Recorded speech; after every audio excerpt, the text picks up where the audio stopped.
Hello friends, this is a video of my latest trip. It's been a while since I've been on the road, so I thought I'd share this with y'all.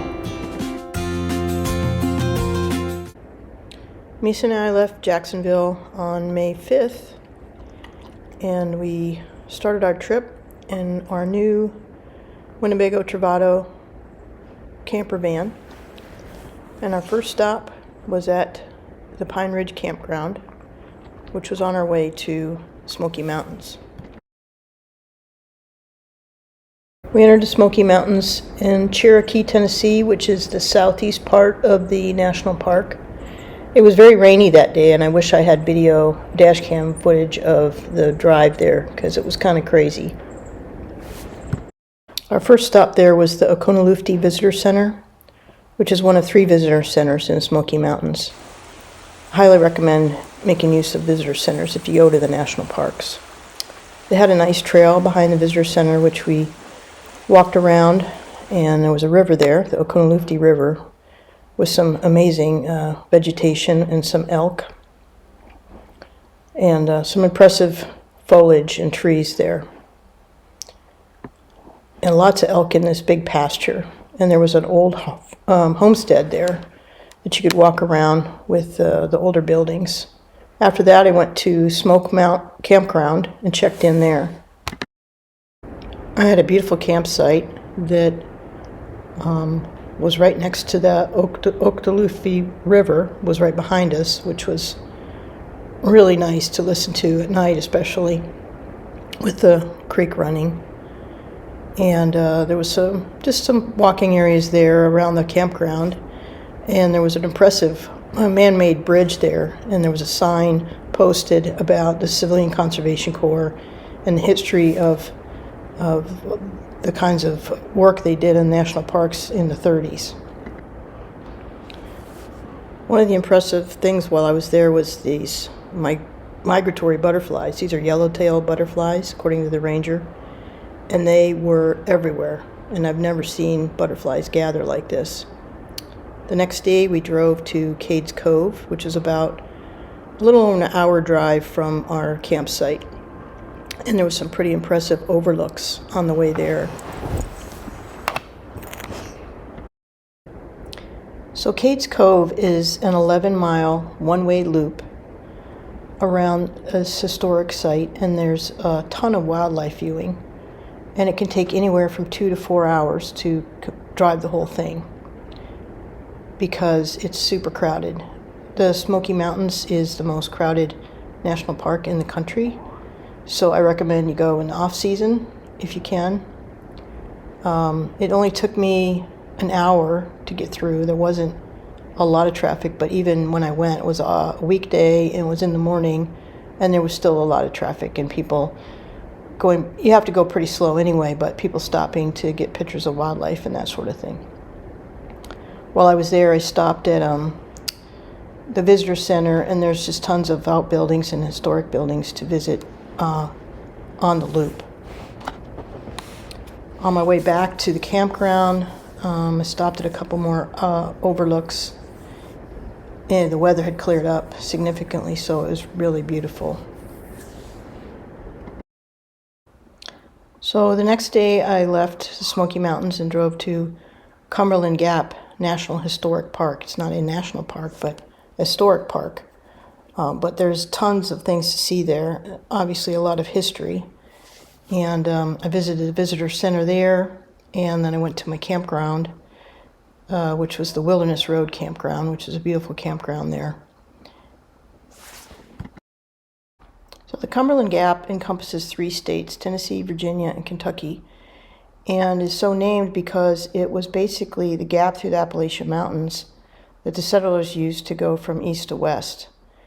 And evidently Cumberland was the name of a king, an English king that the town Cumberland Gap was named after.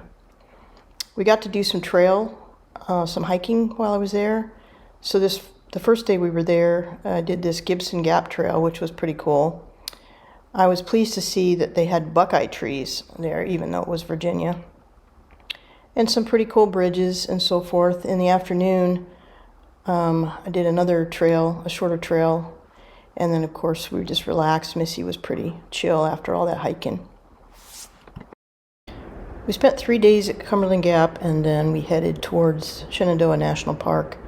But on the way there, we stopped at well, first of all, we stopped at the Pinnacle Overlook that was in Cumberland Gap. But as you can see, it was so foggy you couldn't see a thing. Intermediate stop on the way to Shendendah was Camp Creek State Park in West Virginia, which is a state park that Jeff and I used to visit pretty frequently and was one of our favorite places. It's just a neat little state park, not very many campsites, pretty easy access off I-77, lots of trails, and just super peaceful, and just one of the places I really love. They had a little falls that you could visit, which we did on the last day there, and then we headed to Shendendah. After Camp Creek, we moved on to Shendendah National Park. Almost all the national parks have an entry fee, but interestingly enough, the entrance station was closed and you had to go online, which was ironic because there's no cell service there, so that was difficult. Saw some deer on my way to the campground, and I stayed at the Big Meadows campground, almost 4,000 feet. It was a beautiful campground. It was pretty foggy there in the morning. If you look closely at this next photo, which was taken the first morning we were there, you can see the deer in the woods there.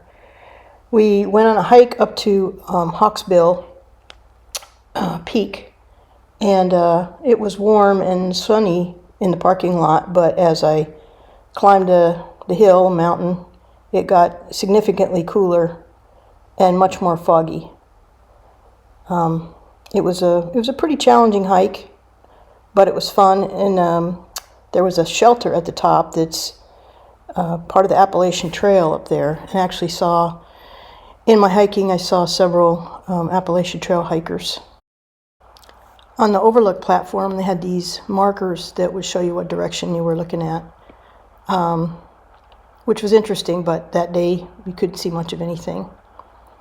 Here's a shot of Missy after hiking up to the top. She was pretty chill by then, but she did great on the hikes. On our way back to the campground, we stopped at an overlooking Old Rag, which is the highest mountain in the Shendendah Valley. The Skyline Drive is just remarkable. It goes all the way through the Shendendah Valley National Park, and there's so many overlooks along the way. You could stop literally like every half mile, it seems like. Being spring, there was lots of wildflowers coming up. I was able to take pictures of a few of them, and I'm sure there's more even now, because the mornings were actually pretty chilly, and Shendendah Valley was definitely the coldest part of the trip, but we managed to stay warm. The second morning, I believe we were there was a beautiful sunrise, even though it was pretty cold out. It was just great to see the sun come up. And after Missy had breakfast, she snuggled back up in the blankets to get warm. And then I had breakfast, and then we went on another hike. We went up to Little Stony Man Trail and saw an overlook on the way there. This trail wasn't as difficult as the trail that I did the day before. It was shorter, but it was a little challenging because it was definitely stony, so it lived up to his name, Little Stony Man. Beautiful overlook once we got to the top, and it was pretty sketchy up there. I mean, it would be pretty easy just to kind of walk off. There's no guardrails or anything, but it was beautiful. Overall, it was a great trip, and I'm glad I did it. If I had to do it over again, I think I'd spend more time in one or two places rather than trying to go to 3 places, because there was so much to see in each of the parks.